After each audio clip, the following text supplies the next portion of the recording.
আসসালামু আলাইকুম দর্শক, এই মুহূর্তে আছি নড়াইল জেলার ঐতিহ্যবাহী বাজার দিঘলিয়া বাজার। কিন্তু এই বাইকে আপনারা চেনেন, গরুর মাংস বিক্রি করে, খালি গরু না পোলট্রিও আছে, তাছাড়া বিভিন্ন ধরনের মুরগিও আছে।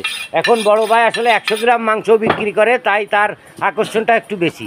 এখন মাংস কেজি কত করে যাচ্ছে ভাই? 700 টাকা কেজি। 700 টাকা কেজি। এখন যদি গরিব অসহায় ব্যক্তিরা ভক্তি করে আপনার কাছে 100 গ্রাম মাংস কেনার উদ্দেশ্যে আসে, তারা কি যাবে ভাইসে? না না, কোনো সমস্যা নাই, হ্যাঁ, কোনো সমস্যা নাই। 100 গ্রাম, 200 গ্রাম, 150 গ্রাম, 250 গ্রাম, 300 গ্রাম সব প্রকারের বিক্রি হবে এখানে। হ্যাঁ দর্শক, আপনারা দেখতে পাচ্ছেন এখানে আসলে দিঘলিয়া বাজারে আসবেন, 100 গ্রাম 200 গ্রাম মানে আপনার যতটুকু প্রয়োজন ততটুকু আপনি ক্রয় করতে পারবেন। তবে 700 টাকা কেজি, এটা আছে নির্ধারিত রেট। ধন্যবাদ সবাইকে, ভালো থাকবেন। ভালো লাগলে লাইক কমেন্ট শেয়ার করবেন। Bye bye.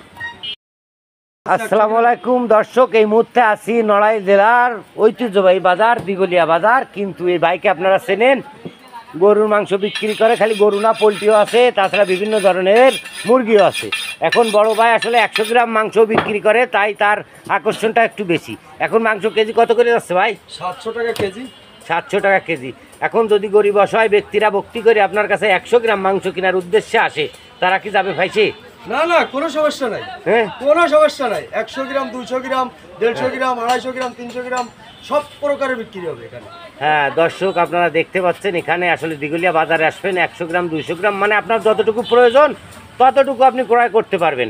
তবে 700 টাকা কেজি, এটা আছে নির্ধারিত রেট। ধন্যবাদ সবাইকে, ভালো থাকবেন। ভালো লাগলে লাইক কমেন্ট শেয়ার করবেন। Bye bye.